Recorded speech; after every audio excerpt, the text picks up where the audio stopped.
Já ouviu falar do Jânio Quadros? Ainda não? Vai saber agora em pouco tempo, em poucos minutos. Professor José da Costa, é o canal História em um Instante. Jânio Quadros foi um presidente do Brasil. Em 1960 houve a eleição, ele tomou posse em 61 e passou menos de um ano no governo. Mais ou menos 7 meses. Um pouco menos de 7 meses. Jânio Quadros. Quando Juscelino Kubitschek saiu do poder, Jânio Quadros venceu a eleição de 1960. Venceu para o Henrique Lott, general Henrique Lott. E Jânio Quadros era um pequeno partido chamado PTN, Partido Trabalhista Nacional. Partido Trabalhista Nacional. Então, Jânio Quadros, ele assume o poder e era um político na época chamado, podemos chamar de direita, conservador. Nasceu o Jânio Quadros em Mato Grosso, estudou Direito em São Paulo, foi eleito pelo partido pequeno, Nacional Trabalhista, também com a união da UDN, que era o partido de direita da época. Foi deputado federal, prefeito de São Paulo, nasceu em Mato Grosso, mas fez sua carreira ali em São Paulo, prefeito de São Paulo, governador de São Paulo. Era um político folclórico. Quando foi eleito, por exemplo, proibiu briga de galos, uso de biquíni na praia, aquele político moralista, conservador. Segundo ele iria moralizar a política e o símbolo do seu poder, do seu governo, era uma vassoura para varrer a corrupção, aquele discurso de classe média, né, que reduz toda a política a um só ponto: roubar e não roubar, a corrupção. Então, política é só isso. Política não é cidadania, não é administração da cidade, política não é justiça social, política só resume a roubar e não roubar, que é um discurso de classe média, e quando alguém tem esse discurso fixo diante de si, geralmente a seta volta para o indivíduo. Geralmente, sempre quando alguém tem um discurso fixo, um tema fixo, a seta sempre volta para um indivíduo.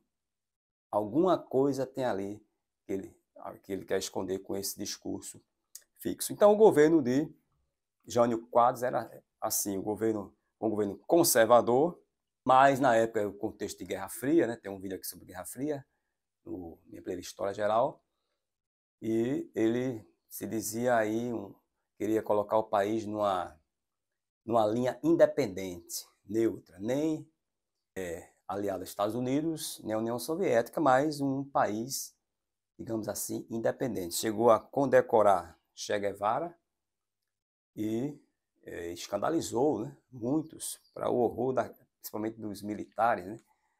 Ele chega a condecorar Che Guevara. Não que ele fosse comunista ou que apoiasse o comunismo, mas seguindo aí a sua política, segundo ele, de independência. O Jânio Quadros, ele renuncia em 1961. Ele é conhecido como um presidente que passou mais ou menos 7 meses no Brasil, pouco menos de 7 meses. E em 1961 ele renuncia. Segundo se diz, em 1985 ele foi eleito prefeito de São Paulo, ele teria dito a um neto dele o motivo da sua renúncia, e o neto dele teria passado escrito sobre a renúncia dele, que seria o seguinte: ele esperava que o povo, quando soubesse da sua renúncia, fosse às ruas, pedindo a sua volta, o próprio exército pedisse que ele voltasse voltaria assim mais forte, mais fortalecido, até para fazer algumas reformas políticas, porque, segundo se sabe, Jânio Quadros dizia que como é que eu posso administrar com o Congresso, e o presidente não tem muita força, poder executivo, tem que estar balançando com o judiciário legislativo. Enfim, ele queria um executivo mais forte. Ele tentou essa cartada que, evidentemente, não deu certo. O povo não foi para as ruas. E, na época, o seu vice era o João Goulart, famoso Jango. O modelo de eleição na época era basicamente o seguinte: um indivíduo de direita, como o Quadros, podia ser eleito presidente, tendo como um vice um indivíduo mais da esquerda. Tanto é que o vice do Jânio Quadros era o João Goulart, porque o modelo de eleição na época no Brasil permitia isso: eleger um político de direita e o presidente e o vice de esquerda. Isto gerou um problemão. Por quê? Porque quando ele renuncia, o Jango tenta assumir como era vice-presidente, ele tinha legalmente o direito de assumir a presidência, mas gerou um conflito, porque a banda militar mais conservadora e muitos empresários, a burguesia industrial, queria barrar a posse do Jango, porque se dizia que era um comunista que queria implantar uma república sindicalista no país. Aquela política do medo, né, que sempre alguns políticos usam: comunismo, isso, aquilo, destruir igreja, etc. e tal, tudo é invenção para lançar medo na população. E o Jânio Quadros renuncia, o Jango está na China e é impedido, a princípio, de assumir o poder. A gente vai ver isso no próximo vídeo, mais aos detalhes, mas eu também tenho um vídeo sobre ditadura militar. Você vai ver pela história geral. E tem um vídeo já sobre Jango, falando sobre golpe ou revolução, 1964, golpe ou revolução, que eu explico muita coisa já por lá. E pretendo fazer mais um vídeo também sobre o Jango. Mas o fato é que vou explicar isso depois.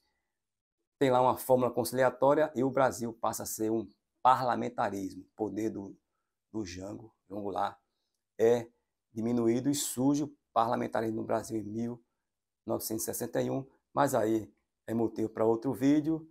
Este vídeo eu sei que você gostou, compartilhe o vídeo, dê um simples like e ajude o canal a crescer comentando. Professor José da Costa, canal História em um Instante. A gente se vê no próximo vídeo. Até lá!